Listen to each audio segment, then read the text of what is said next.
4 বছর কিংবা 3.5 বছর আগে যে বিশ্বকাপ জিতেছিল আর্জেন্টিনা, এইবার সেই সোনালী ট্রফি ধরে রাখার পথে সবচেয়ে বড় বাধা কোন দেশ? যদি দুইটা দেশের নাম বলতে বলি, আমি নিশ্চিত বেশিরভাগ আর্জেন্টিনার সমর্থকই ফ্রান্স এবং স্পেনের কথা বলবেন। এই দুইটা দেশের একটা দেশের কথা বলবেন, দুইটা দেশের কথা বলতে পারেন যদি আমি সবচেয়ে বড় পথের কাটা হিসাব করি। সেই ফ্রান্স এই বিশ্বকাপের প্রস্তুতি ম্যাচে আইভরি কোস্টের কাছে হেরে গেছে, সেই স্পেন ইরাকের সঙ্গে ড্র করেছে এবং তারই ফলশ্রুতিতে আর্জেন্টিনা ফিফা র্যাঙ্কিংয়ে 1 নম্বরে উঠে গেছে। আর্জেন্টিনার সমর্থকদের তো খুশিতে বাকবাকুম হয়ে যাবার কথা, কিন্তু কিসের কি?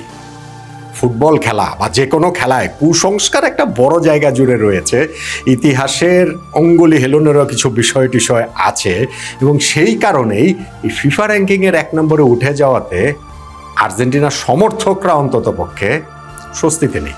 আমি নিশ্চিত এইটা নিয়ে লিওনেল মেসি বলেন, লিওনেল স্ক্যালোনি বলেন, তাদের যে রাতের ঘুম হারাম হয়ে যাচ্ছে তা না, কিন্তু ওই যে সমর্থকদের মনে একটা কুডাক ডাকে না, ওইরকম একটা অবস্থা হয়েছে ফিফা র্যাঙ্কিংয়ে ওয়ার্ল্ড কাপের ঠিক আগে 1 নম্বরে ওঠার কারণে। কেননা ফিফা র্যাঙ্কিং যখন থেকে চালু হয়েছে এরপরে 1 নম্বরে থেকে ওয়ার্ল্ড কাপ শুরু করা কোনো দেশ কখনোই বিশ্বকাপ জিততে পারেনি। এবার তাহলে আর্জেন্টিনার কি হবে?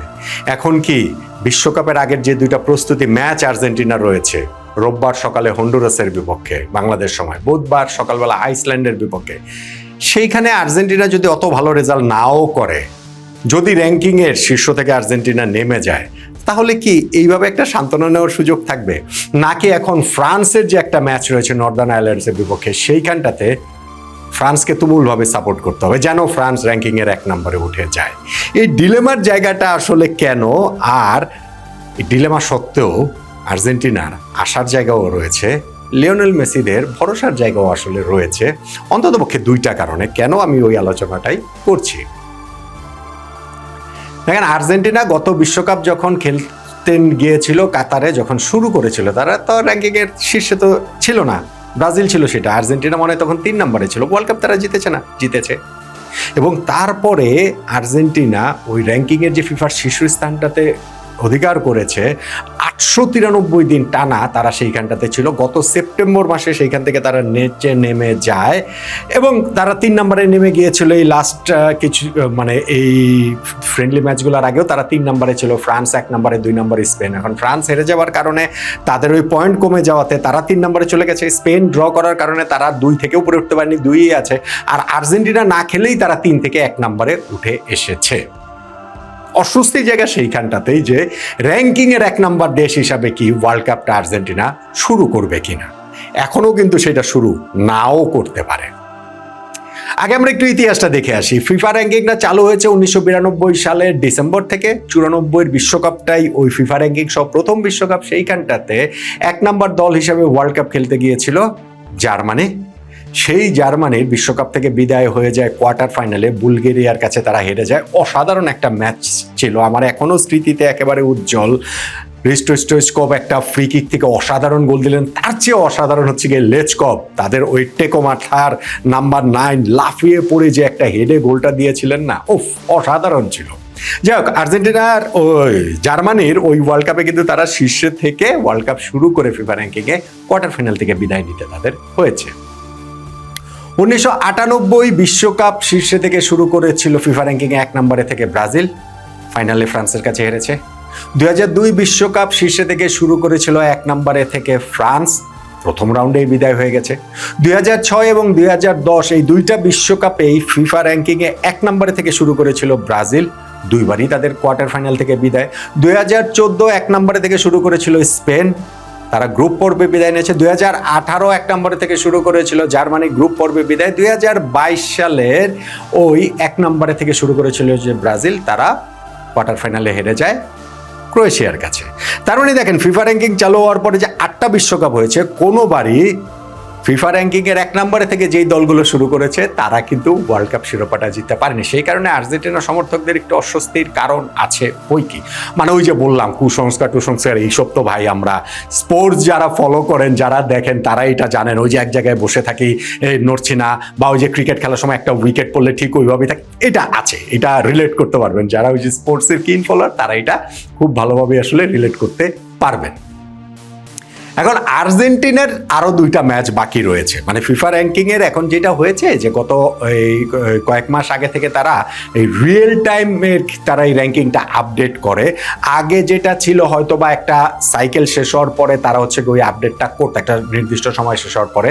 এখন এটা ফাইনাল হালনাগাদটা ফিফা করবে হচ্ছে গিয়ে যে 10ই জুন, মানে ওয়ার্ল্ড কাপ শুরু হওয়ার ঠিক আগের দিন। কিন্তু আর্জেন্টিনার তো এর আগে 2টা ম্যাচ রয়েছে। হন্ডুরাসের বিপক্ষে রোববার সকালে তারা ম্যাচ খেলবে, বুধবার সকালে আইসল্যান্ডের বিপক্ষে ম্যাচ খেলবে। এখন এই 2টা ম্যাচে তো আর্জেন্টিনার জেতারই কথা, জেতাটাই তাদের প্রত্যাশিত, এবং যদি জেতে তাহলে তারা র্যাঙ্কিংয়ের 1 নম্বরেই থাকবে, এইটা নিয়ে আর কোনো সংশয়ের জায়গা নেই। স্পেন যারা 2 নম্বরে রয়েছে তাদের কিন্তু আর কোনো ম্যাচ নেই, ইরাকের সঙ্গে যে ড্র করেছে, ফলে স্পেনের এই জায়গাটাতে আর্জেন্টিনাকে টপকে যাওয়ার বা তারা নিজেদের খেলা দিয়ে টপকে যাবে ওরকম অবস্থা নেই। ফ্রান্সের একটা ম্যাচ বাকি রয়েছে নর্দার্ন আয়ারল্যান্ডের বিপক্ষে, সেই ম্যাচটা যদি ফ্রান্স জিতে সেই ক্ষেত্রে ফ্রান্সের আসলে ওই 1 নম্বরে থেকে ওয়ার্ল্ড কাপ শুরু করার সেই সুযোগটা ফ্রান্সের সামনে থাকবে। এখন 1 নম্বরে থেকে যদি শুরু করে তাহলে এইটা আর্জেন্টিনার জন্য কত বড় বিপদের বিষয়।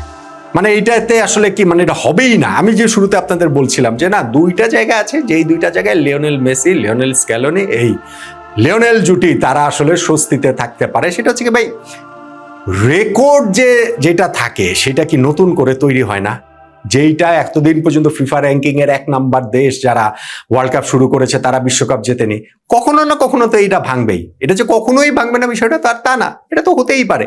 সো সেইটা যদি এইবারে আর্জেন্টিনার ক্ষেত্রে হয়, অসুবিধাটা কি? নাম্বার 1 এবং নাম্বার 2 যেটা, সেটা হচ্ছে কি আপনি যদি ফিফা র্যাঙ্কিংকেই বিশ্বাস করেন তাহলে বিশ্বাস করতে হবে যে এইবারের বিশ্বকাপ জাপানও জিততে পারে, সেনেগালও জিততে পারে, মেক্সিকোও জিততে পারে, ইউএসএও জিততে পারে। কেন বলছি? ফিফা র্যাঙ্কিং এ 18 নম্বরে থেকে 1998 বিশ্বকাপ শুরু করেছিল ফ্রান্স, তারা সেটাবার ওয়ার্ল্ড কাপ জিতেনি। ঠিক আছে, ঘরের মাটিতে তারা খেলেছে, ফ্রান্স তখন দুর্দান্ত দল, ফ্রান্স এমনিতেই বিশ্ব ফুটবলে পরশক্তি, সবই ঠিক আছে, কিন্তু র্যাঙ্কিং এ তো তারা 18 নম্বরে ছিল রে ভাই। কিংবা 2006 বিশ্বকাপে ইতালি, তারা ফিফা র্যাঙ্কিং এ 13 নম্বরে থেকে বিশ্বকাপ শুরু করেছিল। তো সেই ক্ষেত্রে তারা সেই বিশ্বকাপ জিতেছে না? জিতেছে তো। এখন এই মুহূর্তে ফিফা র্যাঙ্কিং এ আমি দেখছিলাম 18 নম্বরে আছে জাপান, 15 নম্বরে আছে সেনেগাল, তারও উপরে আছে হচ্ছে কি এইখানটাতে ওই যে বললাম যুক্তরাষ্ট্রের কথা বললাম, মেক্সিকোর কথা বললাম। তাহলে কি এই দেশগুলো বিশ্বকাপ জিততে পারে? আপনি যদি ওই FIFA ranking a world cup শুরু হওয়ার আগের হিসাবটা যদি ধরেন, আপনি যদি ফ্রান্সের উদাহরণ মাথায় রাখেন, আপনি যদি 1998, 2006 সালে ইতালির উদাহরণ মাথায় রাখেন, তাহলে তো এই দলগুলো বিশ্বকাপ জিততে পারে। সেটা তো আসলে হবার নয়। সেই কারণে